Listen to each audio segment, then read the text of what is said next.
Moret. Live avec Dominique Moret et Jean-Claude.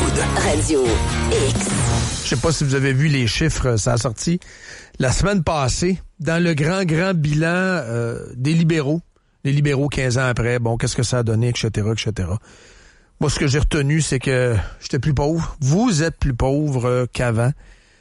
C'est pas très, très compliqué. Lorsque Jean Charest a pris le pouvoir en avril 2003, le Québec arrivait au chapitre du revenu disponible par habitant au 4e rang sur les 10 provinces canadiennes, devancé seulement par l'Alberta, BC et l'Ontario. Aujourd'hui, vous regardez ça, là, puis sous l'actuel gouvernement libéral de Philippe Couillard, la situation continue à se détériorer au point où le Québec arrive maintenant à la queue des 10 provinces canadiennes. C'est incroyable. En ligne, notre ami Michel Morin. Michel, comment ça va?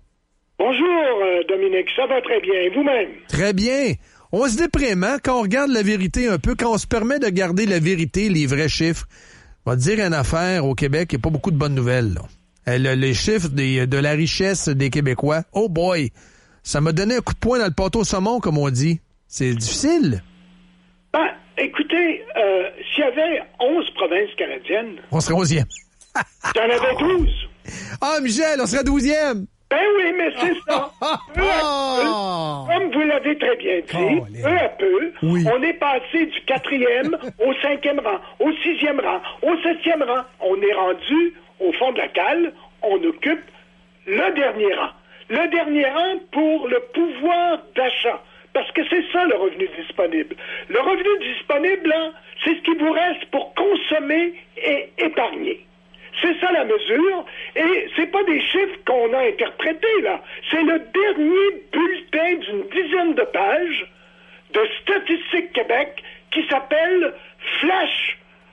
C'est son nom générique, Flash Revenu Québec, c'est-à-dire Flash Statistique Québec. Vous avez qu'à faire le Google de Statistique Québec Revenu disponible, vous allez tomber sur 10 belles pages de graphiques, de courbes qui vont vous expliquer pas tout à fait l'entièreté du problème.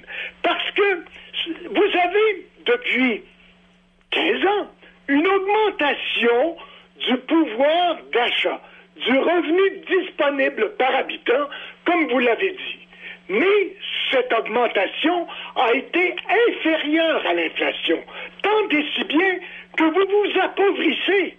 Il faudrait, là, de toute urgence, qu'on ait une augmentation plus rapide que l'inflation de votre pouvoir d'achat, de votre revenu disponible, pour commencer à rattraper la moyenne canadienne. Puis il y a deux moyens, Michel, pour atteindre ce que tu illustres ce matin à nos auditeurs. C'est que d'un bord, ça prendrait des augmentations de salaire faramineuses ou une baisse du fardeau fiscal ou une combinaison des deux. Résultat, on s'en va pas là. Il n'y aura pas de baisse du fardeau fiscal. Il n'y en aura pas d'augmentation de salaire faramineuse. Ceux qui ont des augmentations de salaire cette année, ceux qui sont très chanceux d'en avoir, c'est du 1,5-2% maximum, à moins d'être un gérant d'un PDG de quelque compagnie que ce soit. Bon, pour le reste, le bilan de l'ère Couillard, quel est-il de ton côté, Michel? Les gens vont voter au mois d'octobre, là. Ton bilan Couillard justement, au plan de la fiscalité. Fiscalité, quel est-il? Justement, c'est ça. On est les plus taxés. Il n'y a pas de surprise à ça. On nous enfume littéralement avec des chiffres comme baisse du taux de chômage, augmentation du taux d'emploi. On nous enfume avec des chiffres comme augmentation du PIB. Mais ce qui compte pour vous et moi, Dominique Morin, oui, c'est ce qui nous reste dans nos poches pour épargner et pour consommer. À mon avis, si vous devez poser une question aux politiciens là, qui vont vous courtiser au cours des 6 ou 7 prochains mois, c'est de leur demander qu'est-ce que vous allez faire pour mon pouvoir d'achat? Est-ce que je vais commencer à rattraper les autres Canadiens? That's it, c'est la seule question qu'on doit poser aux politicos, Michel. Ben, c'en est une, en tout cas, très importante. Imaginez, M. Morin, on a le Québec, avec le plateau Laurentien et l'hydroélectricité. toutes les mines qu'on a au Québec, des accès à l'intérieur du continent avec le fleuve Saint-Laurent.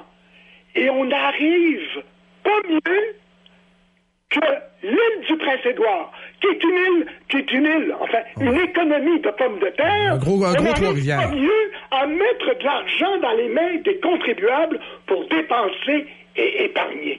C'est ça la triste. C'est brutal, c'est choquant, mais c'est la réalité.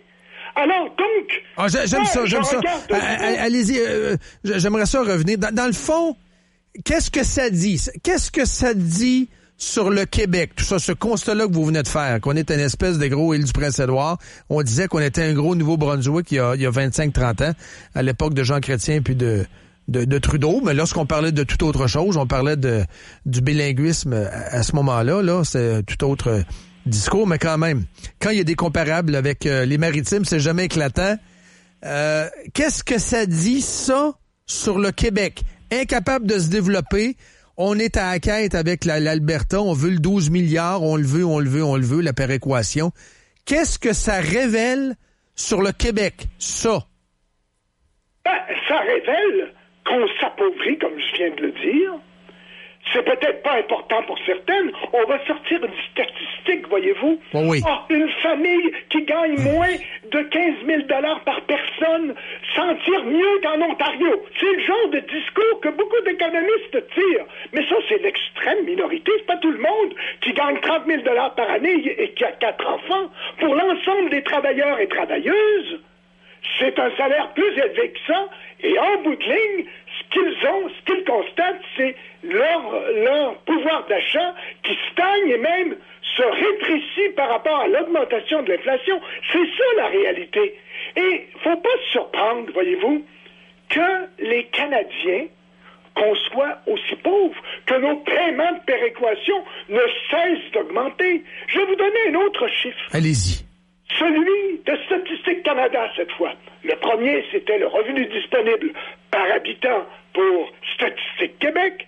Eh bien, si on regarde, il y a des chiffres qui ont été publiés en décembre sur la valeur nette des familles canadiennes une fois qu'on a retranché l'hypothèque. Parce qu'on dit, ah oui, mais à Toronto, à Vancouver, ils ont des grosses hypothèques. Ben oui. Mais quand ils vendent, ils retrouvent leur équité. C'est ça. Or, quand on regarde les chiffres, on est presque au dernier rang avec le Nouveau-Brunswick et l'île du Prince-Édouard. C'est toujours le même constat. Gêne. La valeur nette d'une famille québécoise, une fois qu'on a retranché l'hypothèque, eh bien, c'est 220 000 $. En Ontario, c'est presque 2 fois plus, 366 000 $. Et en Colombie-Britannique, c'est 429 000 $. Moi, j'ai des amis à Toronto qui veulent vendre leur condo parce que ils disent, là, c'est le temps de prendre notre retraite. On va vendre notre condo, on va aller acheter une maison à Ottawa, on va avoir tous les services, mais on n'aura pas une aussi grande hypothèque, et surtout le coût des propriétés n'est pas aussi important à Ottawa. Donc, on va s'en tirer relativement bien pour les 30 ou 40 prochaines années. Voyez-vous, c'est ça qui fait que... Et demandez aux Québécois s'ils peuvent faire le même cheminement. Et là, les gens vont vous dire, ouais, mais là, Michel Morin, on va le nommer ministre des Finances, puis il saura pas quoi faire. Moi, je vous nomme ministre des Finances pendant quelques minutes. Là, quelle est la décision que vous prenez? Ça peut être un bouquet de décisions du genre, on baisse drastiquement les subventions aux entreprises, on baisse de 2 points la TPS. C'est déjà 4 milliards. Hein? Ouais, c'est déjà 4 milliards. Mais qu'est-ce que vous faites comme ministre des Finances? Je vous nomme là. Vous êtes assermenté. Moi, je vous dirais qu'au départ, il faut d'abord reconnaître le problème. Ce problème-là qu'on soulève les deux ce matin... On le reconnaît même pas au gouvernement. Il n'est pas reconnu.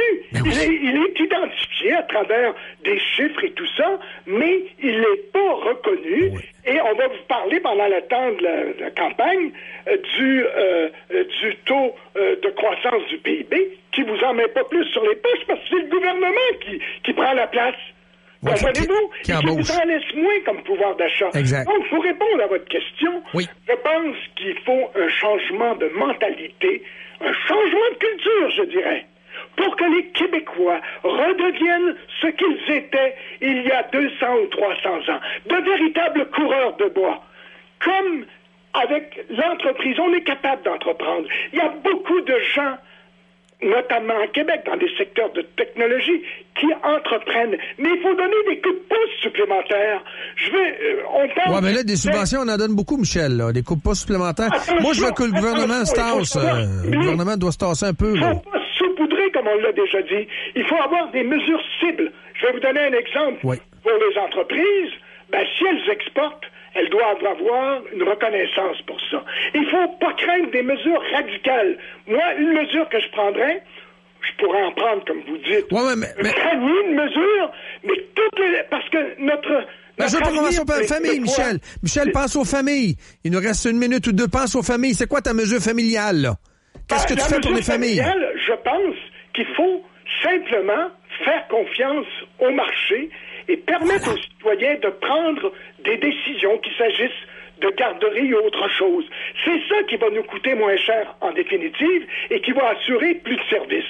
Alors, c'est une mentalité complètement différente qui fait appel à l'ensemble des forces économiques, je dirais pas de marché parce que c'est péjoratif, à l'ensemble des forces économiques de notre société. Et surtout, retrouver et favoriser l'esprit d'initiative, favoriser l'esprit du risque, qu'on redevienne au Québec, que nos jeunes redeviennent de véritables coureurs des bois à l'échelle nord-américaine. Très bien dit. Merci beaucoup, Michel. Bonne semaine. Bye-bye.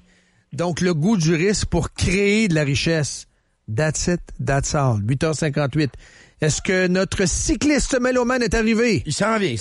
Frank Gariepi, on va écouter un peu de musique, ça va faire du bien. Puis on va écouter plein d'affaires. Au retour, à Radio X. Moret, live. Radio X. Martineau. Trudeau. Regarde, Jonathan, là, on est face à un carrefour. Soit on embrasse le Canada et on devient Canadien, soit on sac le camp, puis on est là, assis devant le carrefour, puis on veut pas choisir. On est entre les deux. Un ou l'autre. Décidé. On est décidé.